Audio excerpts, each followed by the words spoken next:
Hello everyone, welcome to my channel learn with Vinita. तो जैसे कि स्टूडेंट्स, मैंने आपसे प्रॉमिस किया था कि मैं क्वेश्चंस की कुछ सीरीज लेके आऊंगी, ठीक है, और अलग अलग क्वेश्चंस के बारे में हम डिस्कस करेंगे। तो आज उसी में से मैं कुछ क्वेश्चंस लेके आई हूँ जिनके बारे में हमें डिस्कस करना है क्लास में। ओके स्टूडेंट्स, तो लेट्स स्टार्ट। सबसे पहला हमारा क्वेश्चन है ह्यूमन डेवलपमेंट पे। Human development is quantitative, qualitative, immeasurable to a certain extent and both quantitative and qualitative. अब बच्चों, आपको जैसा कि आपने ह्यूमन डेवलपमेंट को पढ़ा होगा, समझा होगा, क्या है ह्यूमन डेवलपमेंट। देखो, वृद्धि एवं विकास ये आप समझते हैं, ठीक है। वृद्धि क्या होती है? शेप में चेंज, साइज में चेंज, और आसानी से आप उसे देख सकते हैं, और कुछ सर्टेन पीरियड आने के बाद में वृद्धि आपकी रुक जाती है। लेकिन वही विकास जो है, यानी कि डेवलपमेंट, वो आपका क्या होता है, उसके अलग अलग एस्पेक्ट्स होते हैं, फिजिकली, मेंटली, आपका लैंग्वेज और संवेग के रूप में, या फिर आपके मॉरली, सोशली। तो ये सारे अलग अलग डेवलपमेंट के फेज हैं, तो जिनको आप सिर्फ मेजर ही नहीं कर सकते। इनफैक्ट ये आपका क्या कर सकते हैं, दोनों ही चीजों में आता है, मतलब एक क्वालिटी भी आती है और क्वांटिटी भी आती है। तो ह्यूमन डेवलपमेंट आपका क्या होता है बच्चों, क्वांटिटेटिव और क्वालिटेटिव दोनों ही होता है।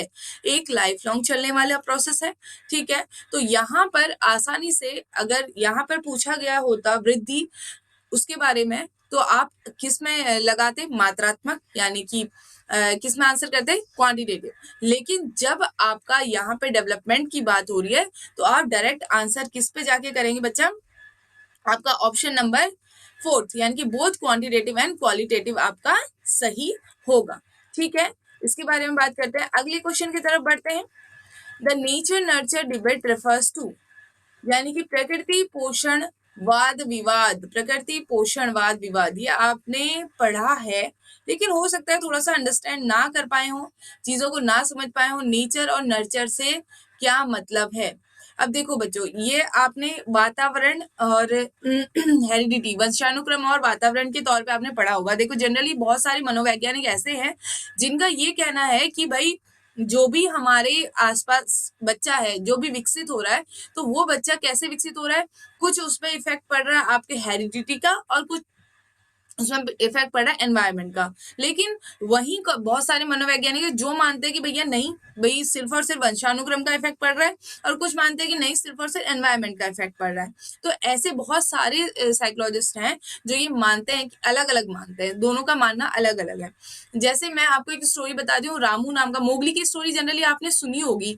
वैसे ही रामू नाम का एक बच्चा था, वो जंगल में खो गया था, और 7-8 ईयर्स का था तब उसको जंगल से मिला था वो। तो जो भी हमारे साइंटिस्ट हैं, उन्होंने क्या करा था, उसको रखा रूम पे, उसको प्रॉपर तरीके से सारी चीजें खाने को दी गई, सब कुछ दिया गया। वो क्या था, बिल्कुल वैसा ही हुआ था जैसा जंगल में जानवर करते हैं। लाइक वो आपका चार पैरों पे चल रहा है, वो आपका हाउलिंग कर रहा है, वो उसकी तरह जैसे जनरली एक ह्यूमन बीइंग को बिहेव करना चाहिए, वैसे नहीं बिहेव कर रहा है। लैंग्वेज उसकी बिल्कुल भी डेवलप नहीं हुई है, फिजिकली वो सही से नहीं है, सोशल नहीं है वो। क्यों? क्योंकि वो हमारी सोसाइटी के साथ में नहीं रहता। लैंग्वेज डेवलपमेंट के लिए सबसे ज्यादा जरूरी क्या है, कि आप लोगों के बीच में रहो। बच्चा माँ पा कहना कब स्टार्ट करता है? जब वो अपने पेरेंट्स को सुनता है, उसके पेरेंट्स उसे बोलते हैं कि हाँ भाई, ऐसे बोलना है, मम्मा बोलो, पापा बोलो, तो वो वही वर्ड सीखता है, और धीरे धीरे ऑब्जर्व करके वो सीखता चला जाता है, ठीक है। अब वहां पर उसके पास कोई नहीं, तो उसने वो सारी चीजें नहीं करी। तो ये एक एनवायरनमेंट का हो गया। और बहुत सारी जेनेटिक आपके आती हैं, जैसे आंखों का कलर, बालों का कलर, हाइट हो जाती है आपकी, जो आपके पेरेंट्स की जैसी होती है। और जनरली उन्होंने लोगों ने ये बोला कि भैया, अब इस पे ये बोला ना, आम का पेड़ लगाया तो आम ही तो उगेगा।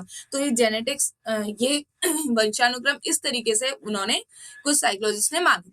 लेकिन एट द एंड यहाँ पर जो निकल के आया, वो ये निकल के आया कि जेनेटिक्स और एनवायरनमेंट दोनों का मिला जुला रूप, दोनों की अंतः क्रिया से आपका विकास होता है पूरा। तो जेनेटिक्स और एनवायरनमेंट, इन दोनों का ही रोल होता है, किसके लिए? आपके एक बच्चे के डेवलपमेंट के लिए। तो 50% of genetics and 50% of environment. तो ये दोनों चीजें आपकी बहुत ज्यादा जरूरी होती हैं, इसके लिए, किसके लिए? किसी भी बच्चे की डेवलपमेंट के लिए। तो आपका ऑप्शन सही हो जाता है जेनेटिक्स एंड एनवायरमेंट। ठीक है, बाकी बिहेवियर एंड एनवायरमेंट ये आपका रॉन्ग है। एनवायरमेंट एंड बायोलॉजी ये भी आपका रॉन्ग है। एनवायरमेंट एंड अपब्रिंगिंग ये भी आपके आंसर जाते हैं गलत। तो सीधे फर्स्ट आंसर को आप राइट क्लिक कर सकते हैं। ठीक है, अगले क्वेश्चन की तरफ बढ़ते हैं। Which of the following stages are involve when infants think with their eyes, ears and hands. अब यहाँ पर आपने पियाजे की थ्योरी अगर पढ़ी है, कॉग्निटिव डेवलपमेंट की थ्योरी पियाजे की है, उसको अगर आपने पढ़ा हुआ है तो आप ये आंख बंद करके चुटकियों में इसका आंसर लगा सकते हैं। मैं वैसे भी आपसे हमेशा बोलती हूँ, अगर आपने सही तरीके से पढ़ा है और क्वेश्चन को आप बढ़िया तरीके से अंडरस्टैंड कर रहे हैं तो आपको कुछ ही सेकंड में उसका आंसर मिल जाता है, आपको ज्यादा सोचने की जरूरत नहीं पड़ती। देखो, जब शिशु अपनी आंखों, कानों और हाथों से सोचते हैं तो निम्नलिखित में से कौन सा चरण शामिल होता है। ठीक है, अब यहाँ पर आपके 4 स्टेजेस दी हुई है, वो वही स्टेजेस हैं जो आपके पियाजे ने बताई हुई है। Concrete operational stage, pre operational stage, sensory motor stage, formal operational stage. Concrete यानी कि मूर्त संक्रियात्मक अवस्था, प्री ऑपरेशन यानी कि आपकी जो भी पूर्व संक्रियात्मक अवस्था थी, सेंसरी मोटर स्टेज यानी कि संवेदी गामक अवस्था, और फॉर्मल ऑपरेशनल स्टेज यानी कि औपचारिक संक्रियात्मक अवस्था। तो ये चारों की चारों जो भी आपकी क्या है, अवस्थाएं हैं, स्टेजेस हैं, इनके बारे में आपके किसने बताया हुआ है, पियाजे ने बताया हुआ है। अब यहाँ पर सबसे पहले जैसे think with their eyes, year and hands, ये वाली बात हो रही है। तो यहाँ पर आप क्या समझ रहे हैं कि अपनी आंखों से, कान से और हाथों का इस्तेमाल करके बच्चा सीख रहा है। अब सबसे पहली स्टेज जो थी वो सेंसरी मोटर स्टेज थी, और उसमें आपको पता है कि जो बच्चे की इंद्रियां होती हैं वही उसकी टीचर होती हैं, ये बात ध्यान में रखना। सबसे पहली स्टेज में पियाजे ने यही चीज बोली है कि इंद्रियां इस समय पे बच्चे की शिक्षक होती हैं। तो जैसे बच्चा अपनी इंद्रियों से, बच्चा क्या करता है, कोशिश करता है ना हर चीज को लाइक टेस्ट करके और फिर फेंक के, या दूर फेंकता है, आवाज आती है तो उसे अच्छा लगता है, और टेस्ट करता है तो वो देखता है कि हाँ ये तो अच्छा है या नहीं है, या ये क्या है। तो ये सारी चीजें क्या होती हैं आपकी, ऐसे सोच के बताता है बच्चा, ऐसे करता है बच्चा। ठीक है, तो अब आपको क्या होना चाहिए, पता होना चाहिए कि बच्चा सेंसेस का इस्तेमाल कर रहा है। तो वो सेंसेस का इस्तेमाल कौन सी आपकी स्टेज है जिसमें वो सेंसेस का इस्तेमाल करता है, तो आसानी से आप इसका आंसर लगा सकते हैं, सेंसरी मोटर स्टेज। ठीक है, तो संवेदी गामक अवस्था या जिसे संवेदी पेशी अवस्था कहा जाता है, इस वाली स्टेज में जो बच्चा है वो आपका क्या करता है, अपनी इंद्रियों से सीखता है। और इसी स्टेज में बहुत ध्यान से सुनना, वस्तु का स्थायित्व, बच्चे को ऑब्जेक्ट परमानेंस भी आ जाता है। वस्तु का स्थायित्व, वस्तु का स्थायित्व क्या है उसको भी मैं थोड़ा सा क्लियर कर देती हूँ कि मतलब अगर पहले ना बच्चे को ये नहीं पता होता है कि आप उसके सामने से कोई भी चीजें गायब कर दो ना तो बच्चे को पता नहीं चलेगा कुछ भी नहीं। लेकिन अब बच्चे को ये रहता है कि अगर आपने सपोज सर उसकी डॉल ली और डॉल को आपने छिपा दिया कहीं पे, तो क्या हो रहा है, वो ना उसको ढूंढने की कोशिश करेगा, उसे पता है वो सिर्फ मेरी आंखों से ओझल हुआ है बट वो यहाँ पर है प्रेजेंट। ठीक है, तो ये हो जाता है आपका क्या, वस्तु का स्थायित्व। ठीक है, ये बात हो गई इस क्वेश्चन की। तो आप आंसर लगा सकते हैं कौन सा वाला, इसका आंसर सही हो गया आपका संवेदी मोटर।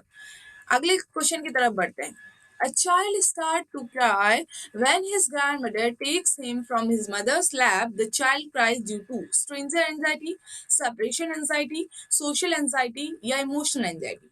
एक बच्चा रोने लगता है जब उसकी दादी उसे उसकी माँ की गोद से उठाती है, जिसके कारण बच्चा रोता है। वो क्या है, अजीब चिंता, अलगाव की चिंता, सामाजिक चिंता, भावनात्मक चिंता। अब देखो क्वेश्चन को समझते हैं। अब बच्चा है, अब बच्चे को क्या हो रहा है, ठीक है, एंजाइटी की बात करें तो बच्चे में एंजाइटी होती है। ठीक है, अब लेकिन जब उसकी ग्रैंड मदर उसे पकड़ रही है तो आप ये खुद सोचो ना, जब उसकी ग्रैंड मदर उसे अपनी गोद में ले रही है तो grand mother is not stranger, वो क्या उसके लिए अजनबी है, ग्रैंड मदर उसके लिए अजनबी नहीं, वो उसे जानता है। तो ये ऑप्शन आपका अपने आप रॉन्ग हो गया। सेपरेशन एंजाइटी, सेपरेशन एंजाइटी भी यहाँ पर करेक्ट वर्ड नहीं है।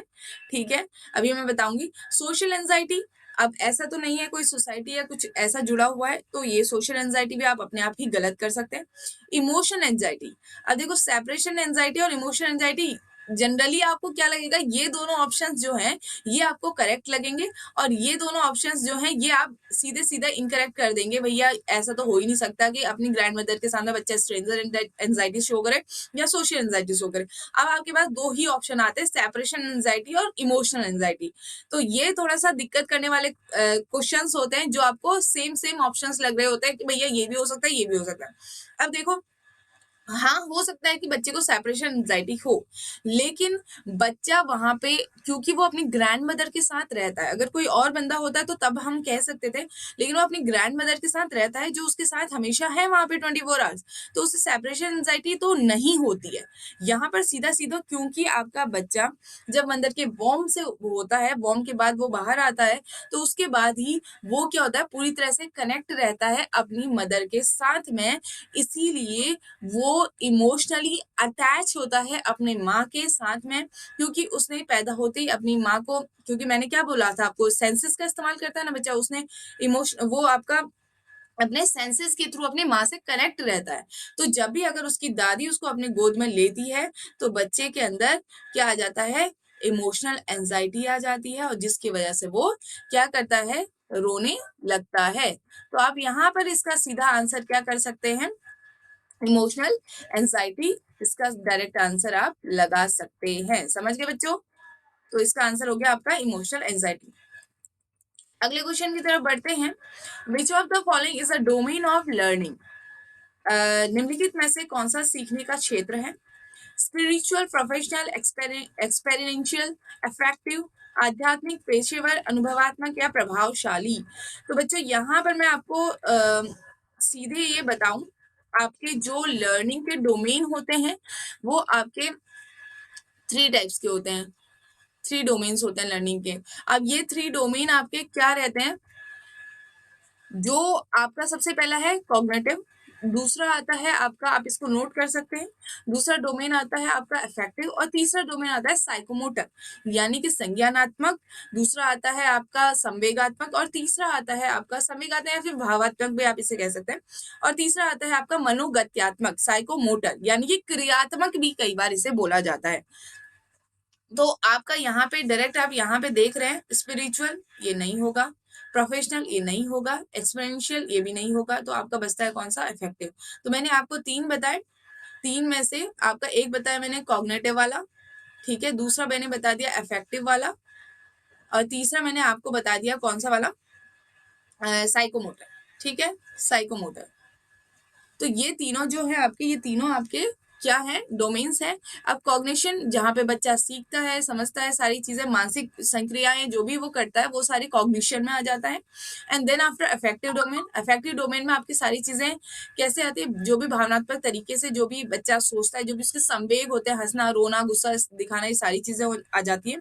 और साइकोमोटर में आपका क्या आ जाता है, जो भी बच्चा क्या करता है, मनोगत्यात्मक, क्रियात्मक, जो भी चलना फिरना, लर्निंग बाय डूइंग, लर्निंग, ये सारी चीजें बच्चे के साइकोमोटर यानी कि क्रियात्मक के अंदर आ जाती है। तो आपके 3 डोमेन है, जिसमें से यहाँ पर आपका एक डोमेन दिया है जो है आपका अफेक्टिव डोमेन, आप इसको सही कर सकते हैं। अगला क्वेश्चन है, ये क्वेश्चन आप मुझे बताएंगे कमेंट सेक्शन में इसका answer. Who developed the first intelligent test? David Wechsler, Alfred Binet, Charles Edward Spearman, Robert Sternberg. ठीक है, तो इसका आंसर का इंतजार मैं आपका करूंगी, तो मुझे आप ये कमेंट सेक्शन में बताएंगे कि ये इसका आंसर क्या है, और अगली जो वीडियो आएगी उस वीडियो में मैं इस क्वेश्चन का आंसर भी आपको दे दूंगी। तो बच्चों मेरे साथ बने रहिए, जुड़े रहिए, और प्लीज अपना प्यार हमारे वीडियोस को देते रहिए, जिससे कि मुझे भी मोटिवेशन मिलता रहे। और कोई भी ऐसा टॉपिक है जो आपको नहीं समझ में आ रहा है तो लेट मी नो, मैं आपको अगली वीडियो उसकी बना के जरूर दूंगी। तो तब तक के लिए मिलते हैं अगली वीडियो में। Please like, share and subscribe my channel. Thank you.